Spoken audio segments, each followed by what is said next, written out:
Good evening, America. Good morning, India. MC ന്യൂസിലേക്ക് സ്വാഗതം. പ്രധാന വാർത്തകൾ.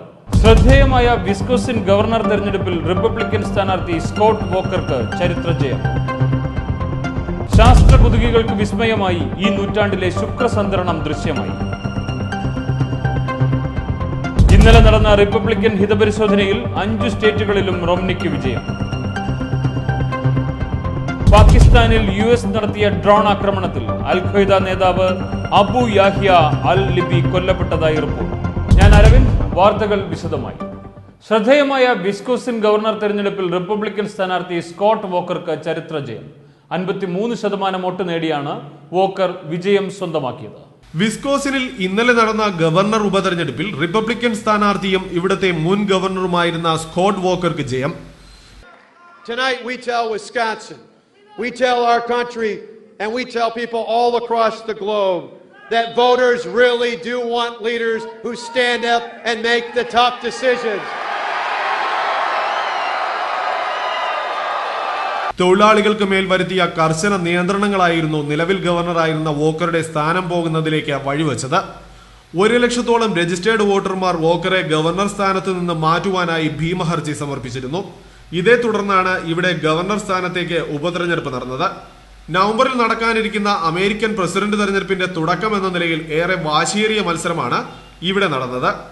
മൊത്തം പോൾ ചെയ്ത വോട്ടിൽ 53% വോട്ടുകളും നേടിയാണ് വോക്കറെ ജനങ്ങൾ ഗവർണറായി വീണ്ടും തെരഞ്ഞെടുത്തത്. ഡെമോക്രാറ്റ് സ്ഥാനാർത്ഥിയായ ടോം ബാരറ്റിന് 46% പേരുടെ പിന്തുണ നേടാനായി. വിസ്കോസിന്റെ ചരിത്രത്തിലെ തന്നെ ഏറ്റവും വലിയ പോളിംഗ് ആണ് ഇത്തവണ നടന്നത്. അമേരിക്കൻ ചരിത്രത്തിൽ തന്നെ 3 ഗവർണർമാർക്ക് ജനരോഷത്തിൽ സ്ഥാനം നഷ്ടപ്പെടേണ്ടി വന്നിട്ടുള്ളൂ. എന്നാൽ ജനരോഷത്തിൽ പുറത്തു പോകേണ്ടി വന്നെങ്കിലും അതേ ജനങ്ങൾ തന്നെ വീണ്ടും തെരഞ്ഞെടുക്കുക എന്ന അപൂർവ ബഹുമതിക്കും വോക്കർ ആദ്യമായി അർഹത നേടി. പ്രസിഡന്റ് തെരഞ്ഞെടുപ്പിനെ സ്വാധീനിക്കുന്ന ഫലമായതിനാൽ ഇരു പാർട്ടികളും തങ്ങളുടെ സർവ്വശക്തിയും ഉപയോഗിച്ചായിരുന്നു ഇവിടെ പ്രചരണം നടത്തിയത്. എന്തായാലും ഇപ്പോൾ വിസ്കോസിനിൽ നിന്ന് പുറത്തു വന്നിരിക്കുന്ന ഫലങ്ങൾ പ്രസിഡന്റ് തെരഞ്ഞെടുപ്പിനായി തയ്യാറെടുക്കുന്ന ഒബാമയ്ക്കും കൂട്ടർക്കും ശുഭസൂചനയല്ല നൽകുന്നത്.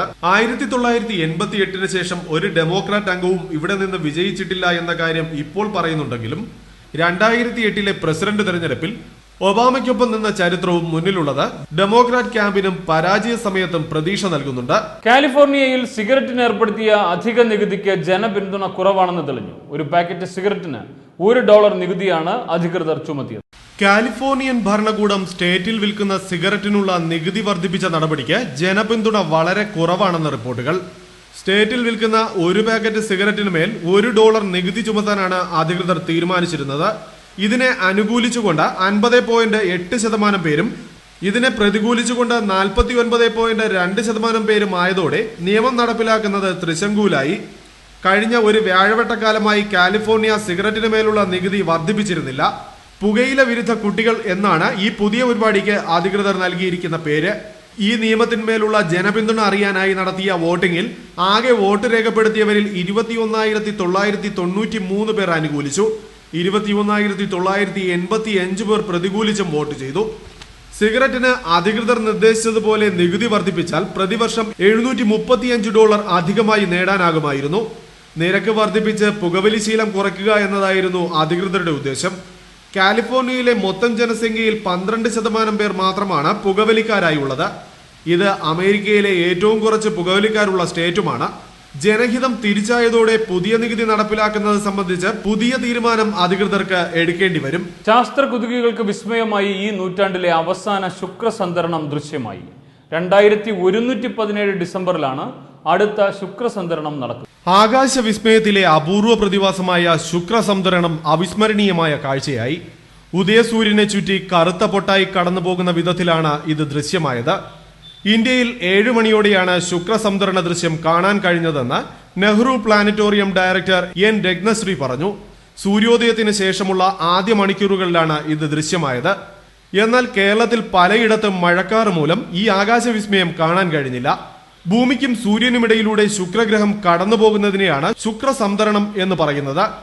ഈ ആയുസിൽ ഇനി ഇത്തരമൊരു ഗോളവിസ്മയം കാണാനാകില്ല എന്നതുകൊണ്ട് തന്നെ ശുക്രസംതരണം നേരിൽ കാണാൻ ശാസ്ത്രലോകത്ത് നിന്നും മറ്റും നിരവധി പേരാണ് പ്ലാനറ്റോറിയങ്ങളിലെത്തിയത്. 2117 ഡിസംബർ 8 അടുത്ത ശുക്രസംതരണം സംഭവിക്കുക. സൂര്യഗ്രഹണത്തിനും ചന്ദ്രഗ്രഹണത്തിനും സമാനമായ ഈ പ്രതിഭാസം നൂറ്റാണ്ടിൽ 2 തവണ മാത്രമാണ് സംഭവിക്കുക. ഈ നൂറ്റാണ്ടിൽ ഏറ്റവും ആദ്യത്തേത് 2004 ജൂൺ 8-നായിരുന്നു. സൂര്യനെ 224 ദിവസം കൊണ്ട് വലം വയ്ക്കുന്ന ശുക്രൻ ഭൂമിക്കും സൂര്യനുമിടയിലൂടെ എല്ലാ വർഷവും കടന്നുപോകാറുണ്ടെങ്കിലും സന്തരണം സംഭവിക്കാറില്ല. സൂര്യൻ, ശുക്രൻ, ഭൂമി എന്നീ ക്രമത്തിൽ 3 ഗോളങ്ങളും നേർരേഖയിൽ വരുന്ന അവസ്ഥയിൽ മാത്രമാണ് സംതരണം ഉണ്ടാകുക. ശുക്ര സംതരണത്തിന്റെ ആദ്യഘട്ടം മാത്രമാണ് ഇന്ത്യയിൽ നിന്ന് നിരീക്ഷിക്കാനാകുക. വടക്ക് പടിഞ്ഞാറൻ അമേരിക്ക, പശ്ചിമ പസഫിക് രാജ്യങ്ങൾ, ഉത്തരേഷ്യൻ രാജ്യങ്ങൾ, ജപ്പാൻ, കൊറിയ, കിഴക്കൻ ചൈന, ഫിലിപ്പൈൻസ്, കിഴക്കൻ ഓസ്ട്രേലിയ, ന്യൂസിലാൻഡ് എന്നിവിടങ്ങളിൽ പൂർണ്ണ സംതരണം കാണാനാകും. 2004 സംതരണം ഇന്ത്യയിൽ പൂർണ്ണമായും ദൃശ്യമായിരുന്നു. ശുക്രന്റെ ഭൗതികാവസ്ഥയിൽ ഉണ്ടാകുന്ന മാറ്റങ്ങളും പുതിയ ഗ്രഹങ്ങളുടെ കണ്ടെത്തലിനുമടക്കം വാനശാസ്ത്ര രംഗത്ത് പുതിയ പഠനങ്ങൾക്ക് ഈ പ്രതിഭാസം സഹായകരമാണ്. നാസ അടക്കമുള്ള ബഹിരാകാശ പഠന കേന്ദ്രങ്ങൾ ശുക്രസംതരണം വീക്ഷിക്കാൻ വിപുലമായ സംവിധാനങ്ങളാണ് ഒരുക്കിയിരുന്നത്.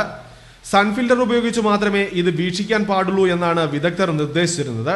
കണ്ണാടിയിലൂടെ സൂര്യന്റെ പ്രതിബിംബം പ്രതിഫലിപ്പിച്ചും ഇത് കാണാനായി. ജ്യോതിശാസ്ത്രത്തിന്റെ ചരിത്രത്തിലും വികാസത്തിലും വളരെ പ്രാധാന്യമുള്ളതാണ് ശുക്രസംതരണം. ഭൂമിയിൽ നിന്ന് സൂര്യനിലേക്കുള്ള ദൂരം കണ്ടെത്താൻ സഹായിച്ചത് 1769 നടന്ന ശുക്രസംതരണമാണ്. അമേരിക്കയിലെ പ്രമുഖ ടെലിവിഷൻ ചാനലായ ഡിസ്നിയിൽ ഇനി മുതൽ ജങ്ക് ഫുഡിന്റെ പരസ്യങ്ങൾ ഉണ്ടാവില്ല. കുട്ടികളിൽ ഉണ്ടാകുന്ന പൊണ്ണത്തടിയാണ് ഈ തീരുമാനത്തിന് പിന്നിൽ. അമേരിക്കയിലെ പ്രമുഖ ടെലിവിഷൻ ചാനലായ ഡിസ്നി ടെലിവിഷൻ ജങ്ക് ഫുഡിനെ പ്രോത്സാഹിപ്പിക്കില്ല എന്ന നിലപാടെടുത്തു. ഇനി മുതൽ ഇത്തരം ഉൽപ്പന്നങ്ങളുടെ പരസ്യം തങ്ങൾ കാണിക്കില്ല എന്ന ധീരമായ നടപടിയാണ് ഡിസ്നി ടെലിവിഷന്റെ ഭാഗത്തു നിന്നുണ്ടായിരിക്കുന്നത്. ഇതിനു പുറമെ ഡിസ്നി തീം പാർക്കിലും ഇത്തരം ഉൽപ്പന്നങ്ങൾ ഉപേക്ഷിക്കുവാൻ കമ്പനി തീരുമാനിച്ചിട്ടുണ്ട്. അമേരിക്കയിൽ കൂടി വരുന്ന പൊണ്ണത്തടിക്ക് തങ്ങൾ അനുകൂലമല്ല എന്ന നിലപാടാണ് ഈ നിരോധനത്തിലേക്ക് ഡിസ്നിയെ നയിച്ചത്. ഇത്തരം കൊഴുപ്പ് കൂടിയ ഭക്ഷണ നിർമ്മാതാക്കളും കോള നിർമ്മാതാക്കളും പരസ്യത്തിനായി മാത്രം ഓരോ വർഷം $1 ബില്യണോളം ചെലവഴിക്കുന്നത്. നിരോധനം 2015 മാത്രമേ നടപ്പിലാക്കാൻ തങ്ങൾക്കാകുകയുള്ളൂ എന്നും കമ്പനി ഇപ്പോൾ തന്നെ കണക്ക് കൂട്ടുന്നു. ടെലിവിഷൻ പരസ്യങ്ങളാണ് 12 വയസ്സിൽ താഴെയുള്ള കുട്ടികളെ ഇത്തരം ഭക്ഷണ പദാർത്ഥങ്ങളിലേക്ക് ആകർഷിക്കുന്നത്.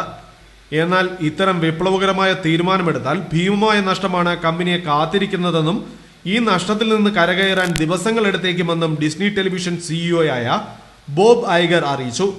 കുട്ടികൾക്കുണ്ടാകുന്ന പൊണ്ണത്തടിക്കും ആരോഗ്യ പ്രശ്നങ്ങൾക്കുമെതിരെ ശക്തമായി പ്രവർത്തിക്കുന്ന മിഷേൽ ഒബാമയാണ് ഈ തീരുമാനമെടുക്കാൻ ഡിസ്നിയെ പ്രേരിപ്പിച്ചതെന്നും റിപ്പോർട്ടുകളുണ്ട്.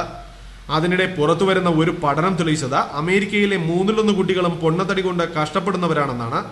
കുട്ടികൾക്ക് ഇഷ്ടമുള്ള കാർട്ടൂൺ ചാനലായ ഡിസ്നി പരിപാടികൾക്കൊപ്പം കാട്ടിയിരുന്ന ഇത്തരം ഭക്ഷണങ്ങളുടെ പരസ്യം കുട്ടികളെ ഏറെ ആകർഷിക്കുകയും അവരെ അമിത ശരീരഭാരത്തിന് അടിമകളാക്കുകയും ചെയ്തിരുന്നു. പഞ്ചസാര കൂടുതലായി അടങ്ങിയിരിക്കുന്ന പാനീയങ്ങൾ നിരോധിക്കണമെന്ന് കഴിഞ്ഞയാഴ്ച ന്യൂയോർക്ക് മേയർ മൈക്കിൾ ബ്ലൂംബർഗ് നിർദ്ദേശം വച്ചതിന് തൊട്ടു പിന്നാലെയാണ് ഡിസ്നിയുടെ ഈ തീരുമാനമെന്നതിന് ഏറെ പ്രാധാന്യമർഹിക്കുന്നുണ്ട്. ഇന്നലെ നടന്ന റിപ്പബ്ലിക്കൻ ഹിതപരിശോധനയിൽ 5 സ്റ്റേറ്റുകളിലും വിജയം റോംനിക്കൊപ്പം. ഇനി ഒരു ഹിതപരിശോധന മാത്രമാണ് അവശേഷിക്കുന്നത്. ഇന്നലെ നടന്ന റിപ്പബ്ലിക്കൻ പ്രൈമറി ഹിതപരിശോധനയിൽ മത്സരം നടന്ന 5 സ്റ്റേറ്റുകളിലും വിജയം റോംനിക്കൊപ്പം നിന്നു. നവംബറിൽ നടക്കാനിരിക്കുന്ന പ്രസിഡന്റ് തെരഞ്ഞെടുപ്പിൽ റിപ്പബ്ലിക്കൻ സ്ഥാനാർത്ഥിയാകാൻ വേണ്ട 1144 പ്രതിനിധികളുടെ പിന്തുണ കഴിഞ്ഞ ആഴ്ച തന്നെ നേടിയ റോംനി റിപ്പബ്ലിക്കൻ പ്രതിനിധികളുടെ എണ്ണത്തിൽ ഇന്നലെ മാത്രം വൻ കുതിപ്പാണ് നടത്തിയത്.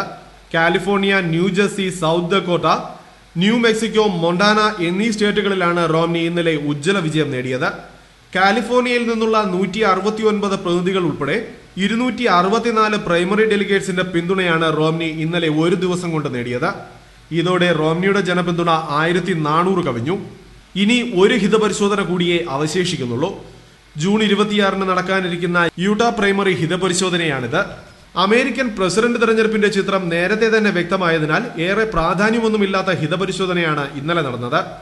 എന്നാലും പ്രസിഡന്റ് തെരഞ്ഞെടുപ്പിന് 5 മാസം മാത്രം ബാക്കി നിൽക്കെ ഇവിടങ്ങളിലെ ജനങ്ങളുടെ കൂടെ മനസ്സറിയുക എന്നത് റിപ്പബ്ലിക്കൻ പാർട്ടിയെ സംബന്ധിച്ച് വളരെ വലിയ ദൗത്യമാണ്.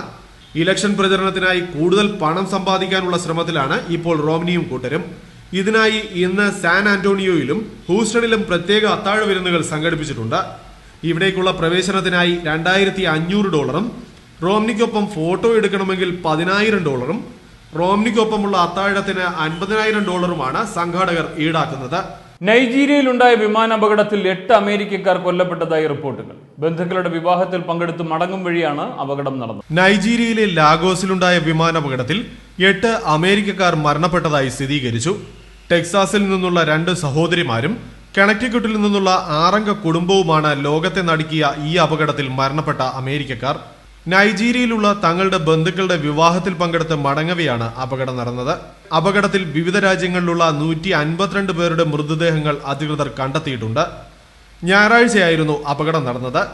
ഡാന എയറിന്റെ 992 നമ്പർ വിമാനമാണ് അപകടത്തിൽപ്പെട്ടത്. 3 പതിറ്റാണ്ട് മുമ്പ് നൈജീരിയയിൽ നിന്ന് അമേരിക്കയിലേക്ക് കുടിയേറിയവരാണ് ജോസഫൈൻ ജെന്നിഫർ സഹോദരിമാരുടെ കുടുംബം. ഇവരുടെ സഹോദരന്റെ വിവാഹത്തിൽ പങ്കെടുത്ത് മടങ്ങും വഴിയാണ് അപകടം നടന്നത്. മൈമുന, അനിയൻ, ഒനീക്കെ ദമ്പതികളും അവരുടെ 4 മക്കളുമാണ് അപകടത്തിൽപ്പെട്ട മറ്റ് 6 പേർ. ഇവരിൽ 4 പേർ സ്ത്രീകളാണ്. ഒനീറ്റയുടെ സഹോദരന്റെ വിവാഹം കഴിഞ്ഞ് മടങ്ങുകയായിരുന്നു. കണക്റ്റിക്കുട്ടിലെ ഹാർട്ട്ഫോർഡ് സ്വദേശികളാണ് ഈ കുടുംബം. എന്നാൽ അമേരിക്കൻ വക്താവ് 7 മരണങ്ങൾ സ്ഥിരീകരിച്ചിട്ടുണ്ട്. കൂടുതൽ പേർക്കായുള്ള അന്വേഷണം ഇപ്പോഴും നടക്കുന്നതിനാൽ മരണസംഖ്യ സംബന്ധിച്ച അന്തിമ കണക്ക് ഇപ്പോൾ പറയാനാകില്ലെന്നും അദ്ദേഹം അറിയിച്ചു. നൈജീരിയ വിമാനാപകടത്തിൽ കൊല്ലപ്പെട്ട അമേരിക്കക്കാരുടെ ബന്ധുക്കളുടെയും സുഹൃത്തുക്കളുടെയും വേദനയിൽ പങ്കുചേരുന്നതായും അദ്ദേഹം അറിയിച്ചു. ഇത്രയധികം പേരുടെ മരണത്തിനിടയാക്കിയ അപകടത്തിന് കാരണമായ വിമാന കമ്പനിയുടെ ലൈസൻസ് അധികൃതർ റദ്ദാക്കിയിട്ടുണ്ട്. പാകിസ്ഥാനിൽ US നടത്തിയ ഡ്രോൺ ആക്രമണത്തിൽ അൽ-ഖ്വയ്ദ നേതാവ് അബു യാഹ്യ അൽ-ലിബി കൊല്ലപ്പെട്ടതായി റിപ്പോർട്ടുകൾ. അൽ-ഖ്വയ്ദയുടെ രണ്ടാമത്തെ വലിയ നേതാവാണ് ഇയാൾ. അൽ-ഖ്വയ്ദ നേതൃനിരയിലെ രണ്ടാമനായി കരുതപ്പെട്ടിരുന്ന അബു യാഹ്യ അൽ-ലിബി കൊല്ലപ്പെട്ടതായി റിപ്പോർട്ട്. പാകിസ്ഥാനിൽ അമേരിക്കയുടെ പൈലറ്റില്ല വിമാനാക്രമണത്തിലാണ് അൽ-ലിബി കൊല്ലപ്പെട്ടതെന്ന് ഇന്റലിജൻസ് അധികൃതർ പറഞ്ഞു. Dangerous individual, and for him to no longer be walking the earth would be a good thing for everybody. I think the leadership development program of Al-Qaeda has some health risks and hazards that we think are good. വടക്കൻ വസീറിസ്ഥാൻ ഗോത്രമേഖലയിലെ ഖാസുവേൽ ഗ്രാമത്തിലെ ഒരു വീട്ടിൽ ഒളിച്ചു കഴിയുകയായിരുന്ന അൽ-ലിബി തിങ്കളാഴ്ചത്തെ വ്യോമാക്രമണത്തിൽ കൊല്ലപ്പെട്ടതായി കരുതുന്നുവെന്ന് അമേരിക്കയും വ്യക്തമാക്കി. Our intelligence community has intelligence that leads them to believe that Al-Qaeda's number 2 leader, Al-Libi, is dead.